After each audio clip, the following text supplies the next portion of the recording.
Hello again. Okay, we're also going to review some subtraction. And so subtraction is the opposite of addition. And so instead of finding the sum of something, how much two things are put together, we're finding the difference between them. And again, just like addition, we're going to subtract each column individually and move from right to left. So in this first problem, I have 50 minus 40. And I'm going to look at them as columns. So I'm going to kind of, look at those together and look at those together and subtract them separately. Now this is pretty straightforward. 0 minus 0 is just 0. But 5 minus 4, that only leaves me with 1. Okay? And so my answer, as you can see, is 10. I'll take that line out from there. So 50 minus 40 is 10. Let's look at a problem that's a little bit more difficult. 37 minus 25. So again, I'm going to look at the columns separately. Okay, let me draw the lines in there again for you to just see them. Okay, so 7 minus 5 is 2, and 3 minus 2 is 1. So here I can say that 37 minus 25 is 12. Let's look at one that's a little bit even more difficult. This one, you'll notice, has 3 places. They're hundreds as opposed to just the tens places like these guys. But we're going to do it exactly the same. We're looking at them in columns. Okay?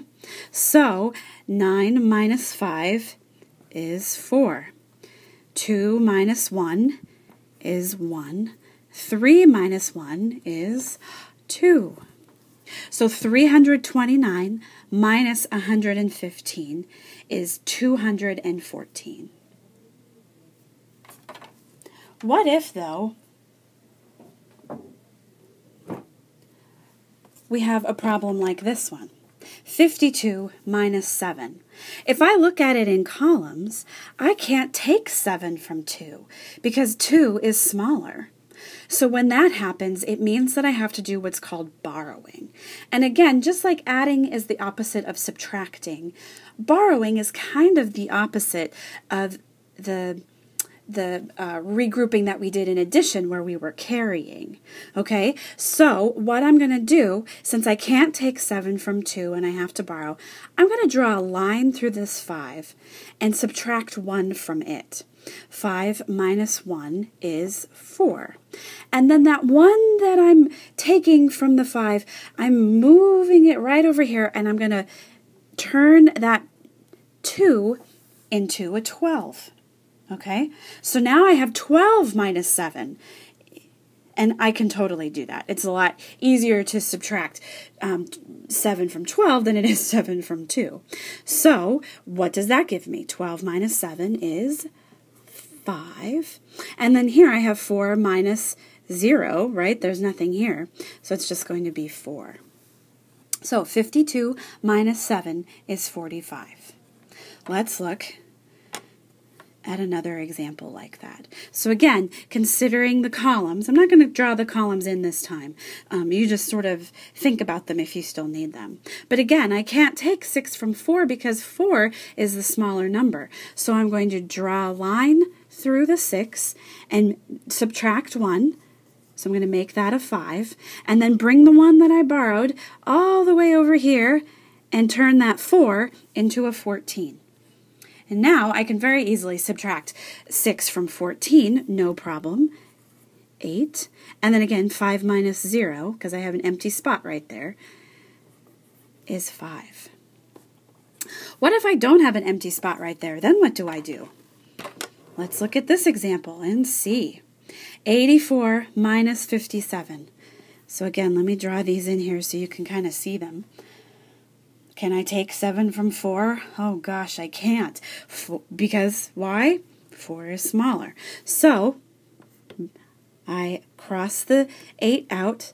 I make it a 7. I bring the 1 that I'm borrowing all the way over here and turn that 4 into a 14. And now I can totally take 7 from 14, no problem. 14 minus 7 is 7. And then 7 minus 5 is 2. So 84 minus 57 is 27. What if we have more places to contend with? And it's just the same thing. We're just going to consider them in columns again. Can I take 6 from 4? Oh yes, quite easily. 6 minus 4 is 2. But hang on, over here, what happened? 9, I can't take 9 from 0. 0 is smaller. So again, I'm going to borrow, turn that 3 into a 2, and move that 1 over here to make this a 10. I can take 9 from 10. That's easy. 10 minus 9 is 1. And then over here, 2 minus 0 is 2. So 306 minus 94 is 212. What if I have numbers? What if I have 3 digits on each of my numbers? Again, you just work right to left, and you don't let anything bother you. You can totally do this. 7 minus 1 is 6. No problem. Can I take 8 from 2, though? Oh, gosh, I can't, because that 2 is smaller. So I'm going to borrow, cross out the 4, make it a 3, bring that 1 that I borrowed over to make this 2 a 12. 12 minus 8 is 4. And 3 minus 1 is 2. So 427 minus 181 equals 246. I forgot my line over here. Let's do an even bigger problem as our last example. And so this one, you'll notice, is 2,347 minus 915. And again, just consider it in columns. Even though you've got this extra spot that we haven't seen yet, we're going to work from right to left. So 7 minus 5, no problem. 2. 4 minus 1, no problem. 3. But oh, problem. Can I take 9 from 3? I can't, because that 3 is smaller. So I have to borrow and take 1 away from that 2, which is 1, and then bring the other one over here and make it 13. 9 from 13 is 4.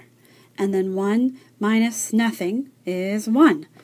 So 2,347 minus 915 equals 1,432.